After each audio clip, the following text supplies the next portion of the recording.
Okay, start from middle bow. Okay, middle in start here. 1, 2, hold your violin straight. 1, 2, 3, 4. No. Try it again. Try. No. Start from the down bow, right?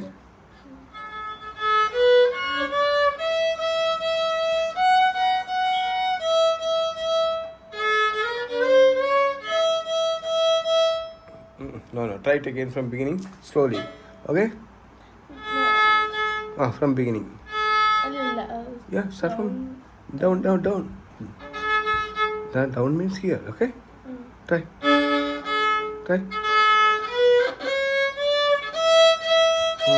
One.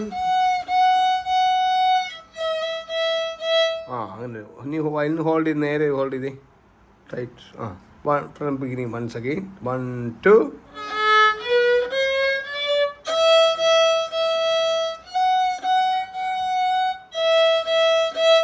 This one. No. See. Second line, okay? E, D, C, B.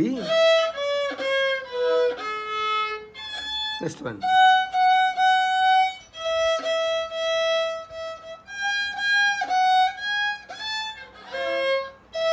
F. Hold your violin straight. F. E. A. E. A. ഇവിടെ from E. A. G. നമ്മൾ വായിക്കുമ്പോൾ എപ്പോഴും ശ്രദ്ധിക്കേണ്ടത് violin നമ്മുടെ hold ചെയ്യാൻ നോക്കുക. ഈ ഒരു ഹോൾഡിങ്ങിൽ നിൽക്കുക. ഇനി പ്ലേ ചെയ്ത് ഫസ്റ്റ് തൊട്ട് വായിച്ച് ഇതിൽ നിന്ന് മാറിപ്പോകും. വയലിൻ നമ്മുടെ ഇത് ഹാൻഡ് പൊസിഷനൊക്കെ മാറിപ്പോയി കഴിഞ്ഞാൽ നമ്മൾ പഠിക്കുന്ന സമയത്ത് എല്ലാം ചേഞ്ച് ആയി പോകും.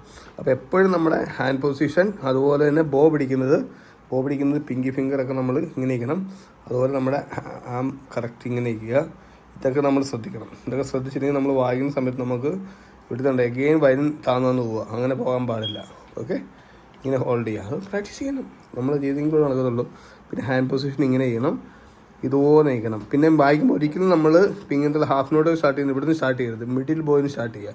മിഡിൽ എന്ന് പറഞ്ഞാൽ കുറച്ചും കൂടെ വെയിറ്റ് കുറവാണ്. നമ്മുടെ ഇവിടെ നിന്ന് കുറച്ചും കൂടെ ഈ പോർഷൻ നമുക്ക് കുറച്ച് ഹാർഡായിട്ടുള്ള പോർഷനാണ്. അപ്പോൾ അവിടെ നിന്ന് വായിക്കാൻ പറ്റില്ല. അപ്പോൾ ഇവിടുന്ന് വായിക്കുമ്പോൾ നമ്മൾ ഇവിടുന്ന് സ്റ്റാർട്ട് ചെയ്യുമ്പം ഉണ്ടോ ഇവിടെ കുറച്ചും കൂടെ തേടും. ഇവിടുന്ന് കുറച്ചും കൂടെ വെയിറ്റ് കൂടുന്ന സ്ഥലമാണ്. അപ്പോൾ എപ്പോഴും try to from middle. Okay.